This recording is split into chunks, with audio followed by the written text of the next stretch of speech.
আসসালামু আলাইকুম। আসন্ন পবিত্র ঈদ-উল-আযহা শুভেচ্ছা সবাইকে। আজকের নতুন রেসিপি দই জর্দা।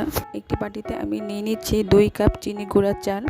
চালগুলোকে প্রথমে পানি দিয়ে ভালোভাবে 2-3 বার ধুয়ে নিব।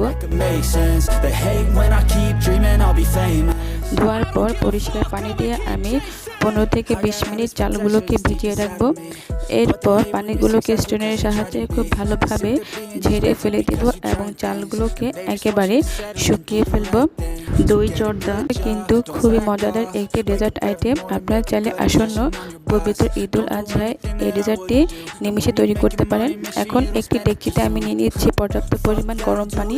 তার সাথে আমি দিয়ে দিচ্ছি অরেঞ্জ ফুড কালার, তেল এবং দিয়ে দিচ্ছি গরম মশলা। এখানে আমি ব্যবহার করছি তেজপাতা, এলাচ, দারচিনি, লং। এতে করে সুন্দর স্মেল আসবে চালের ভিতরে।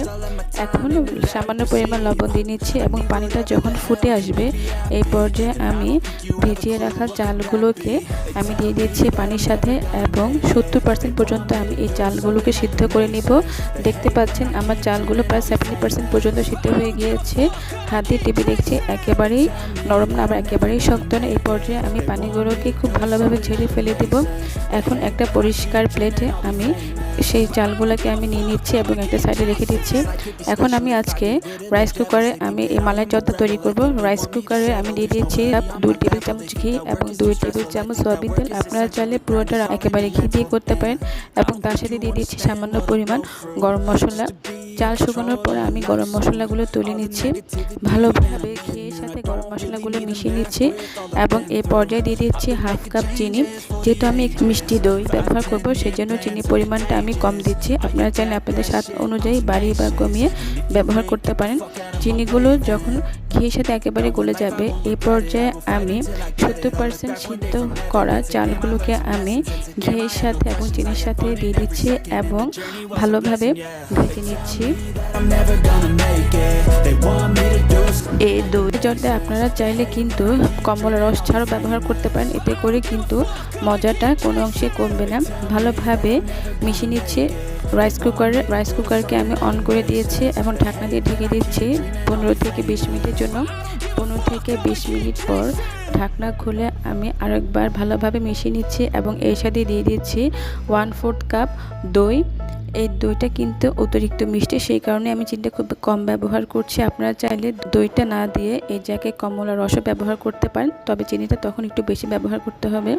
দই দেওয়ার পরে ভালোভাবে মিশিয়ে নিচ্ছি এবং ঢাকনা দিয়ে ঢেকে দিচ্ছি 10 মিনিটের জন্য।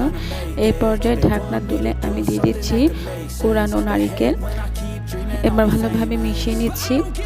রাইস কুকারে কিন্তু আপনারা যে কোনো রান্না খুব ইজিলিভাবে করতে পারেন। এতে করে নিচে দিয়ে লেগে যাওয়ার বা পুড়ে যাওয়ার কোনো সম্ভাবনাই থাকে না।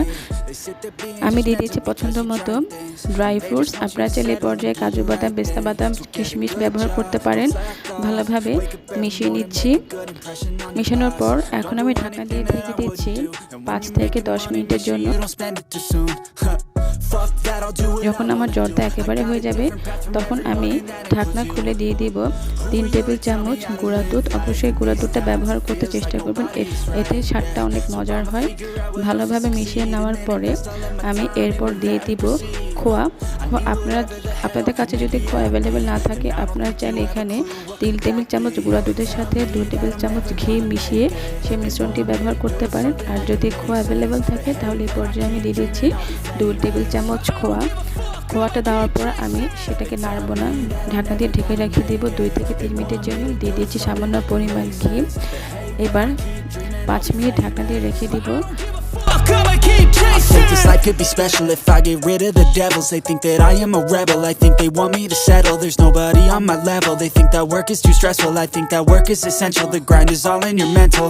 And I don't 5 মিনিট পর ঢাকনা তুলে ভালোভাবে সবগুলো উপকরণ মিশিয়ে নিচ্ছি। দেখতে পাচ্ছেন আমার দই জর্দা একেবারে তৈরি। এখন আমি এটাকে সার্ভিং প্লেটে সার্ভ করব। আপনারা চাইলে এই দই জর্দা দই দিয়ে খেতে পারেন বা চাইলে মিষ্টি দিয়েও খেতে পারেন, তবে এই দই জর্দার স্বাদ কিন্তু অতুলনীয়। আপনারা চাইলে পবিত্র ঈদ-উল-আযহায় দই জর্দার রেসিপিটি অবশ্যই বাসায় ট্রাই করবেন। ইনশাআল্লাহ নেক্সট রেসিপিতে আবার দেখা হবে। ততক্ষণ পর্যন্ত সবাই ভালো থাকবেন, সুস্থ থাকবেন। ঈদ-উল-আযহা শুভেচ্ছা রইল সবাইকে। ঈদ মোবারক। আসসালামু আলাইকুম ওয়া রাহমাতুল্লাহ।